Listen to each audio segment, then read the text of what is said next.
बहुत स्वागत है आपका। आप देख रहे हैं आंकड़े हमारे, फैसला आपका, और मैं हूं आपके साथ पिंकी धनखड़। इजराइल ने गाजा में 57 दिनों की शांति के बाद एक बार फिर से खूनी खेल खेलना शुरू कर दिया है। गाजा पर इस बार इजराइल की आक्रामकता अलग लेवल पर नजर आ रही है। इजराइल ने मंगलवार सुबह गाजा पट्टी में एक बार फिर तबाही मचा दी। इजराइल की तरफ से हमास के ठिकानों को निशाना बनाते हुए सिलसिलेवार हवाई हमले किए। इस हमले में कम से कम 250 लोगों की मौत हुई है, जिनमें महिलाएं और बच्चे भी शामिल हैं। कहा जा रहा है कि जनवरी में युद्ध विराम के प्रभावी होने के बाद से ये गाजा में अब तक का सबसे भीषण हमला है। प्रधानमंत्री बेंजामिन नेतन्याहू ने कहा है कि युद्ध विराम को बढ़ाने के लिए वार्ता में कोई खास प्रगति नहीं होने के कारण उन्होंने हमले का आदेश दिया। जिस तरह से इजराइल ने इस बार गाजा पर हमला किया, उससे कुछ सवाल है। सवाल ये है कि क्या इस बार नेतन्याहू गाजा का नामोनिशान मिटाकर मानेगा? क्या इस बार खुल्लम खुल्ला ट्रंप का बैकअप इजराइल को मिल रहा है? आज इन्हीं सवालों को लेकर एक सर्वे किया गया। सर्वे के सवालों पर, उनके जवाबों पर नजर डालेंगे, साथ ही इस पर चर्चा भी करेंगे हमारे कुछ खास मेहमानों के साथ। सर्वे का पहला सवाल, गाजा में इजराइल के एयर स्ट्राइक से लगभग 250 लोगों की मौत हुई। क्या इसे नेतन्याहू का नरसंहार माना जाए? इसमें 72% लोगों का कहना है कि हाँ, ये नरसंहार ही है। वहीं 22% लोगों का कहना है कि नहीं, ऐसा नहीं है। 6% लोगों का कहना है कि इस पर कुछ कहा नहीं जा सकता है। सर्वे में एक और महत्वपूर्ण सवाल पूछा गया, उस सवाल पर भी नजर डालेंगे। गाजा में ताबड़तोड़ हमले करके नेतन्याहू क्या चाहते हैं आखिरकार? गाजा पर कब्जा करना चाहते हैं 35% लोगों का ये कहना है। 52% लोगों का कहना है कि हमास को झुकाना चाहते हैं। तो वहीं 13% लोगों का कहना है कि ट्रंप को गाजा गिफ्ट करना चाहते हैं।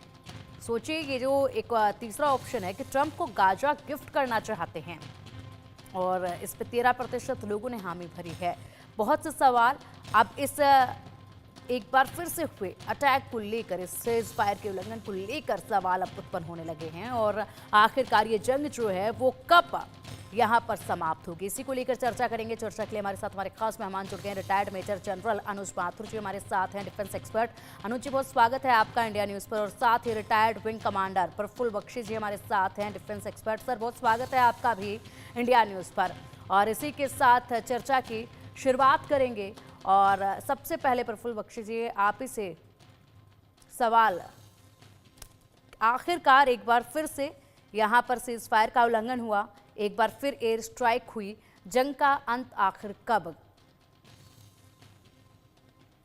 देखिए, एक बार फिर जंग छिड़ गया है और स्ट्राइक हुई है।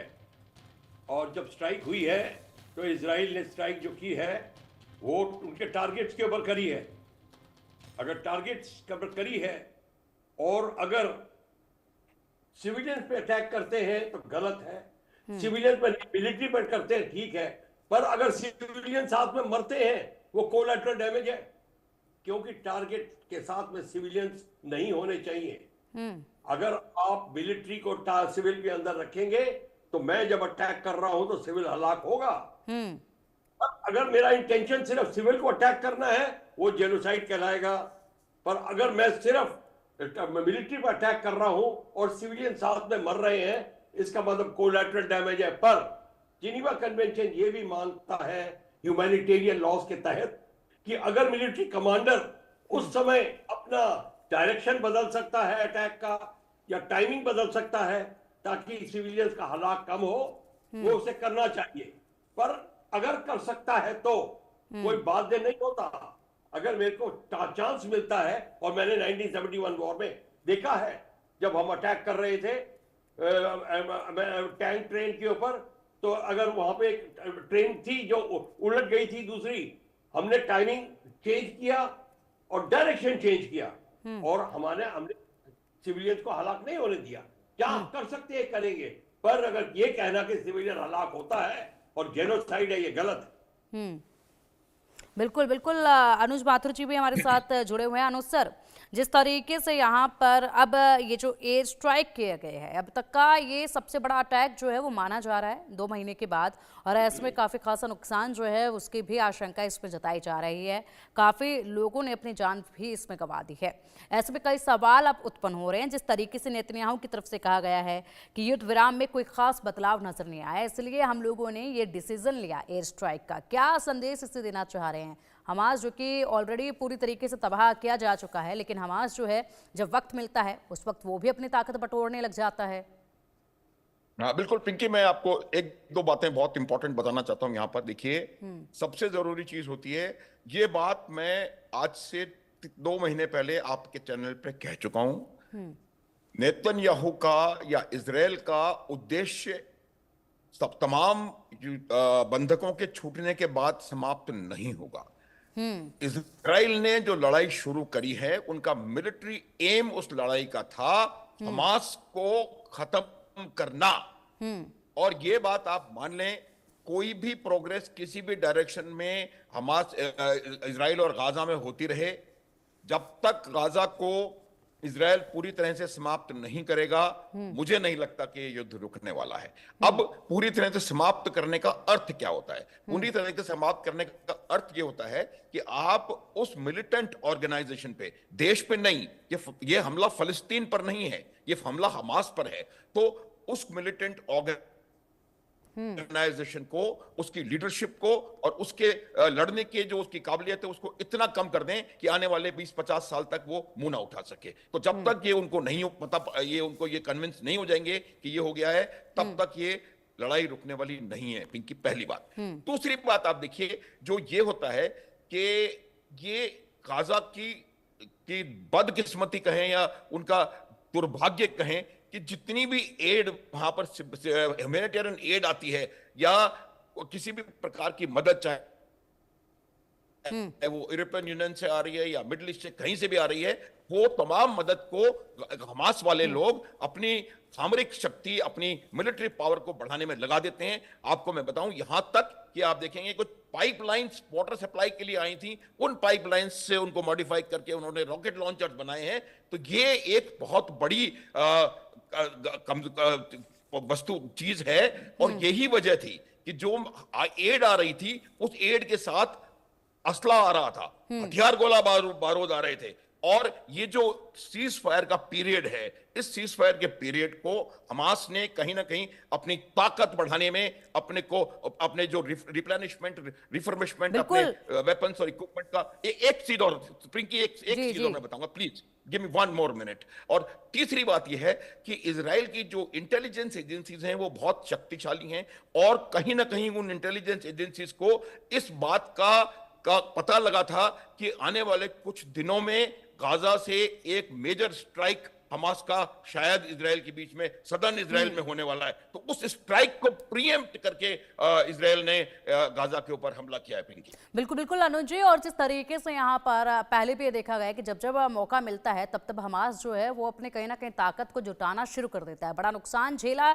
उसके बाद फिर से मौका मिला, ताकत जुटाने की कोशिश करी, लेकिन उससे पहले यहाँ पर जो नेतन्याहू ने कदम उठाया और ये बड़ा स्टेप लिया, ऐसे में एक बार फिर से यहाँ ताकत बटोर के एक बार खड़ा हो पाता, उसको फिर से धराशाही कर दिया है। ऐसे में अब आगे क्या होगा, इस पर भी हम बात करेंगे। कई सवाल अभी हैं, लेकिन सर्वे के सवाल सबसे पहले। सर्वे का तीसरा सवाल, क्या नेतन्याहू को ट्रंप का खुला समर्थन मिल रहा है? इसमें 77% लोगों का कहना है कि हाँ, ये खुला समर्थन मिल रहा है। 19% लोगों का कहना है कि नहीं, ऐसा कुछ भी नहीं है।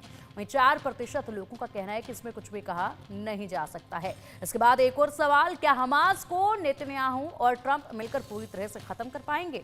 इसमें 61% लोगों का कहना है कि हाँ, वो पूरी तरह से इसे खत्म कर देंगे। तो वहीं 37% लोगों का कहना है कि ऐसा नहीं होगा।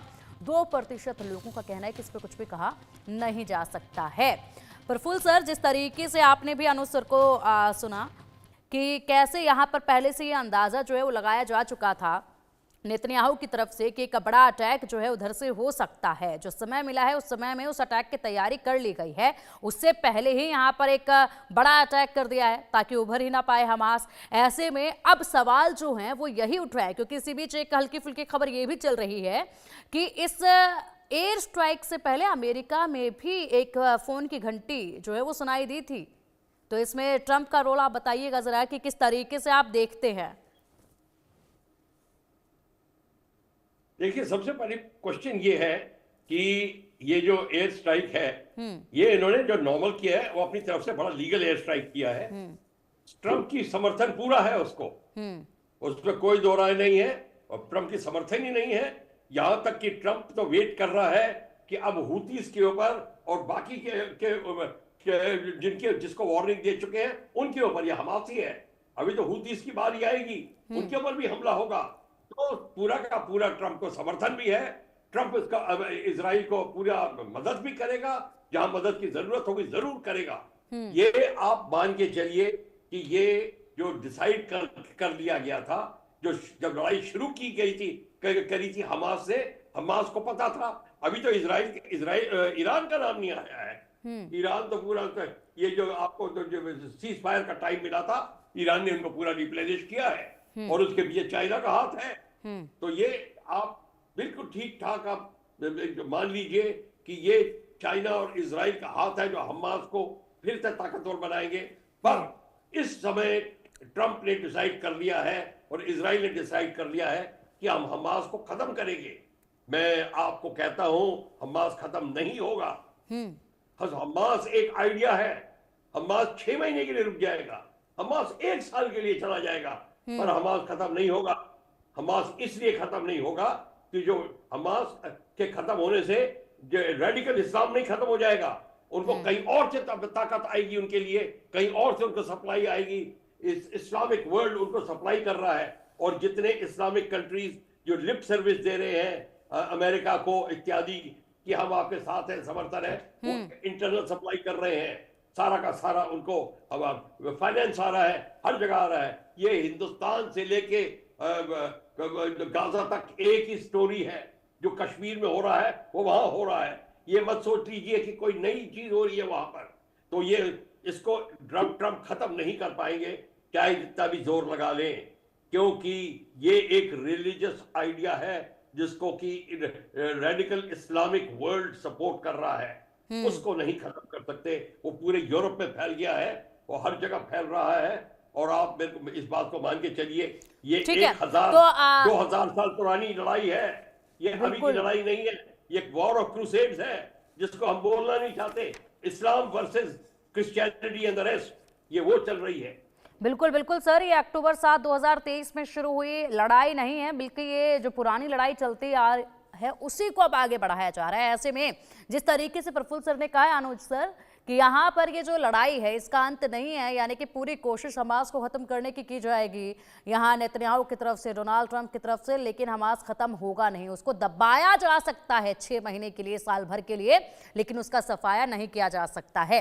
ऐसे में बड़ा सवाल यहाँ पर यह भी उठता है कि हमास को रसद हथियार कहाँ से मिल रहे हैं। इसमें खुद प्रफुल्ल सर ने भी बताया है कि किस तरीके से इस्लामिक वर्ल्ड यहाँ पर सप्लाई कर रहा है, क्या सहायता यहाँ पर मिल रही है। जरा इसको विस्तार से अनुज जी मैं चाहूंगी हमारे दर्शकों के सामने आप एक बार बताइएगा, ये जो सप्लाई हो रही है, ये जो ताकत एक पीछे से मिल रही है, ये कैसे? पिंकी देखिए, मैं आपको बिल्कुल साफ बताता हूं कि ये जो ताकत इनके पास, जो हथियार गोला बारूद आ रहा है, आप देखेंगे कि इनका डायरेक्ट जो लैंड कम्युनिकेशन है वो सिर्फ लेबनान और इजिप्ट के साथ है। इनके पास ईरान से डायरेक्ट हथियार आ नहीं सकता।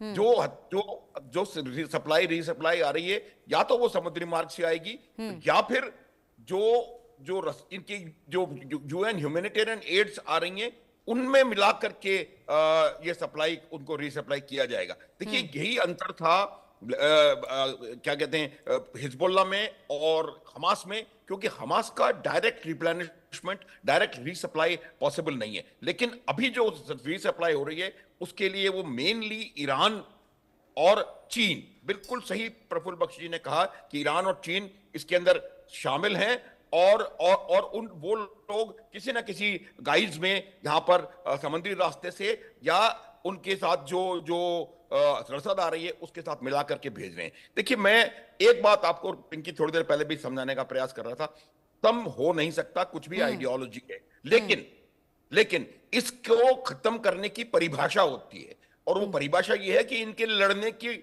शक्ति और इनके लड़ने की इच्छा शक्ति दोनों इस कदर डैमेज कर दी जाएं कि वो आने वाले 15, 20, 25 साल तक अपना सिर ना उठा सकें। आप देखिए किस प्रकार से आज अलकायदा कहां है, उसको इतना डैमेज, तो ये बाद में दोबारा होगा। लेकिन फिलहाल जहां तक मेरा मानना है वो ये है कि अगर इनके पास इनको इसी प्रकार से ब्लॉक करके और इनके ऊपर लगातार दबाव बनाया जाएगा तो इस हमास को इस कदर इस एरिया में, ये भी नहीं यहाँ से निकल के कहीं और जा सकता है। आप देख रहे हैं बातचीत कर रहे हैं, वो पाकिस्तान से बात कर रहे हैं, अब बांग्लादेश में उनकी प्रेजेंस नजर आ रही है कहीं ना कहीं, तो कहीं तितर बितर होंगे, उनको आप ऐसे नहीं खत्म कर सकते। लेकिन उनको गाजा में इजराइल पर हमला करने की ताकत इतनी कम कर दी जाएगी कि वो आने वाले 30, 40, 50 साल तक कुछ कर नहीं पाएंगे।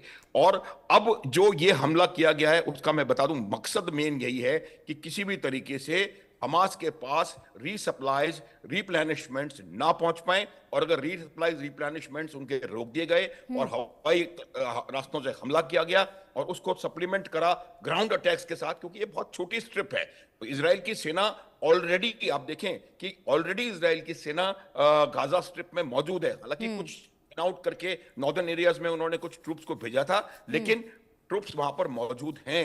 और कॉम्बिनेशन एयर स्ट्राइक्स का, ये ग्राउंड ऑफेंसिव्स का, ये करके इनके लीडर को, अभी 5 लीडर आपको पता है हम लोगों को, 5 बड़े हमास के लीडर मारे जा चुके हैं। अगर लीडरशिप पूरी तरह खत्म हो जाएगी तो आप समझ लें कि हमास की कमर टूट जाएगी। तो उनका मकसद यह है कि लीडरशिप को खत्म करें, उनकी लड़ने की शक्ति और इच्छा शक्ति को बिल्कुल अनुज जी, बिल्कुल अनुज सर, और इसी तरीके से अटैक जो है वो किया भी जा रहा है कि कहीं ना कहीं ये जो रीढ़ की हड्डी है इसी को तोड़ा जाए ताकि दोबारा से यहाँ पर ये सिर उठा ना पाए, और इसी दिशा में काम होता भी नजर आ रहा है। बख्शी सर, आपसे जानना चाहूंगी मैं, गाजा पट्टी के जो रूट है उन पर फिलहाल कितना इम्पैक्ट आप देख रहे हैं, और जिस तरीके से युद्ध चल रहा है, आपने कहा कि अभी ये चलेगा युद्ध, क्योंकि इसमें कहीं से भी कोई भी मध्यस्थता कराए उसका असर होने वाला नहीं है, युद्ध चलेगा, तो आने वाले वक्त पर उसका कितना इम्पैक्ट रूट पर पड़ने वाला है, और अभी फिलहाल क्या स्थिति देखी जा रही है? देखिए, ऐसा है कि गाजा बहुत बड़ा एरिया नहीं है। ये पर गाजा की लड़ाई कब से चल रही है मुझे अच्छी तरह पता है। 1950 में मैं बहुत छोटा था, मेरे फादर यहाँ गए थे। गाजा की लड़ाई तब से चल रही है, वो रुक जाती है फिर आ जाती है, फिर रुक जाती है फिर आ जाती है। बीच में 4, 5 साल 6 साल रुक गई थी क्योंकि इजराइल ने अपना रवैया चेंज कर दिया था और उनको ऑटोनॉमी दे दी थी। वो दूसरी बात है, वो 6 साल बाद फिर उभरा है, उन्होंने धोखा दे दिया।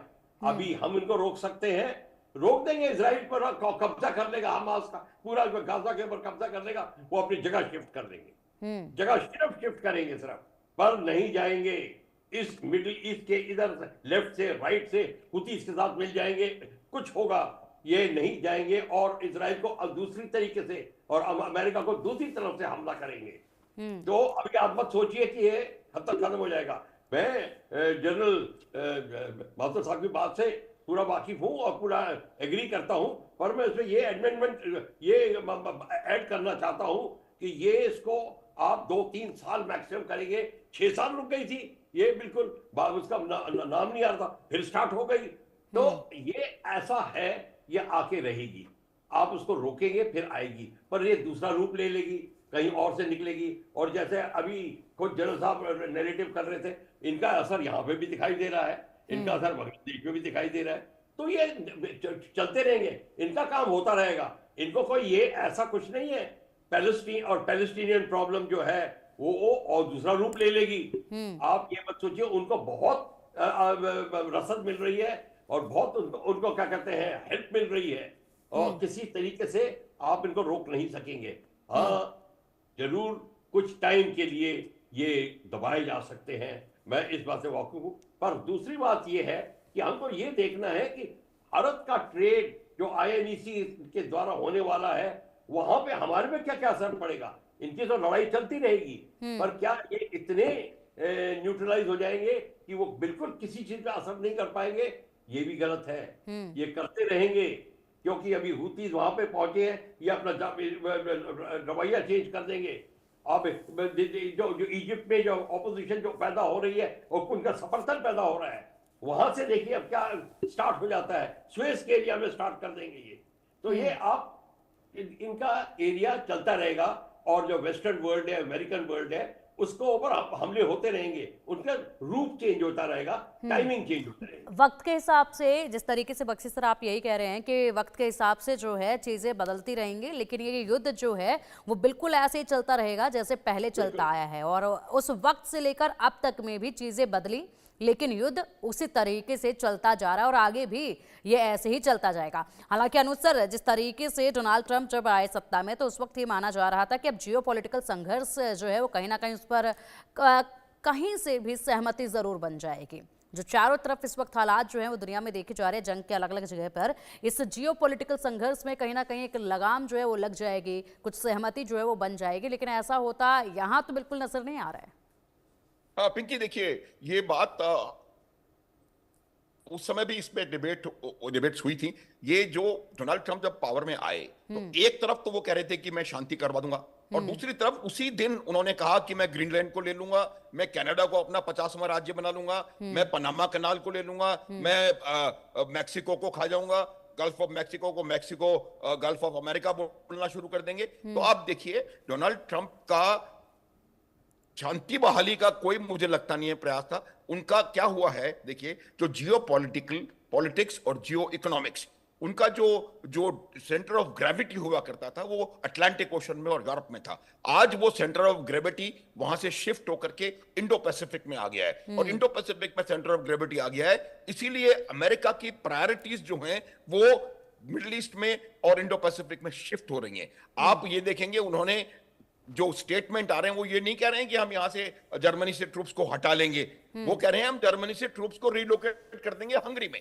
क्योंकि हंगरी उनकी भाषा बोल रहा है, और वो चाहते हैं कि किसी ना किसी तरीके से रूस को ईरान से दूर रखा जा सके, रूस के साथ हाथ मिला करके उनको दूर रखा जा सके, ताकि वो मिडिल ईस्ट में अपना जो उनका मकसद है उसको सीधा कर सकें। उनका एक एम ये भी है कि मिडिल ईस्टर्न जो रीजन है उससे चाइना को बाहर रखा जाए। वो तमाम चीजें करने के लिए उनका जो कॉन्सेंट्रेशन है वो कॉन्सेंट्रेशन यूक्रेन यूरोप से शिफ्ट होकर के और मिडिल ईस्ट और साउथ चाइना सी की तरफ बढ़ रहा है। तो ये आप देखेंगे कि उन्होंने जो प्रयास कर रहे थे वो प्रयास इस बात का नहीं कर रहे थे कि पूरी दुनिया में शांति हो जाए। उनका प्रयास ये था कि जहां पर अमेरिका के इंटरेस्ट सबसे ज्यादा हैं उन जगहों पर कॉन्सेंट्रेट करें।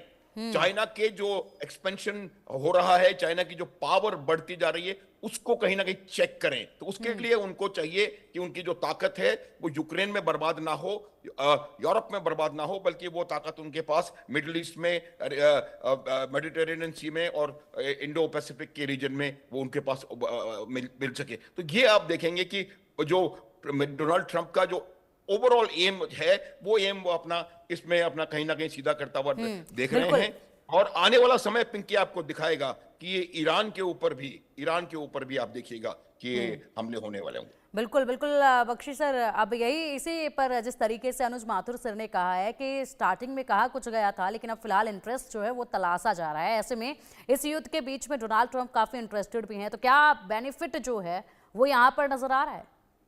देखिए अभी जो साउथ चाइना सी की बात जनरल साहब राय बिल्कुल ठीक कह रहे हैं। साउथ चाइना सी में ही तो चाइना ने अपना पूरा का पूरा आधिपत्य जमाने की कोशिश की हुई है। ताइवान को ले लो, फिलीपींस को ले लो, फिलीपींस के शिप डुबोता है, उसका फिशरी ऑक्यूपाई कर ली है, उसके आइलैंड ऑक्यूपाई कर लिए हैं। साउथ कोरिया, इंडोनेशिया, हर जगह पर वो ग्रसित हो रहा है। तो सारा का सारा इंटरेस्ट साउथ चाइना सी में शिफ्ट हो रहा है। ये आप मान के चलिए हो रहा है, और इंडिया का इंटरेस्ट वहां है।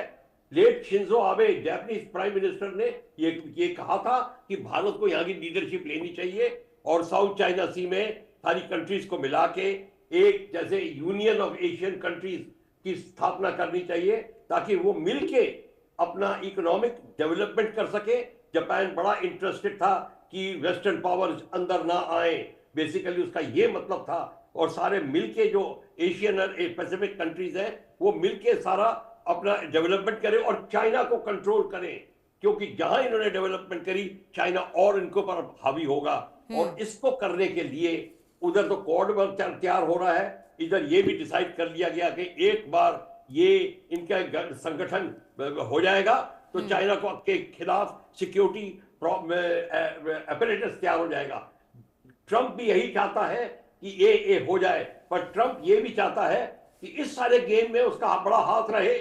वो ये नहीं चाहता कि ये खेल इसके हाथ से निकल जाए। ट्रंप चाहता है कि साउथ चाइना सी में वो रहे, तभी चाइना कहता है कि आप इसको साउथ चाइना नेटो बनाना चाहते हैं। इसीलिए ये भी बात मान लो कि सारा का सारा जो अब जो centre of gravity and action जो है साउथ चाइना का सी की तरफ बढ़ेगा, बिल्कुल बढ़ेगा। अगर गाजा की तरफ से और इधर रुकता जाएगा, चाइना को थोड़ा सा प्रॉब्लम आएगी। चाइना इतना इंटरेस्टेड नहीं है, वो ईरान को इस तरफ दे रहा है। चाइना अपना जो एक्शन है वो साउथ चाइना सी से बिल्कुल शिफ्ट नहीं करेगा, वही है और वही कर रहा है। इस समय सबको बहुत प्रॉब्लम आ रही है और अभी आप लेटली देख लीजिए, सब सारी कंट्रीज ये कह रही हैं कि हमको अपना इंटरेस्ट साउथ चाइना सी में बरकरार करना है।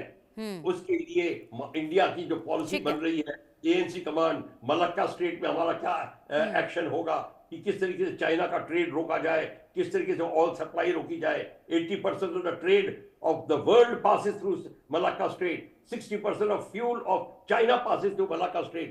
तभी चाइना ऑल्टरनेट रूट बना के थ्रू थाईलैंड कैनाल सिस्टम से वो बे ऑफ बंगाल में निकाल रहा है ताकि वो मलक्का स्ट्रेट को अवॉइड कर सके।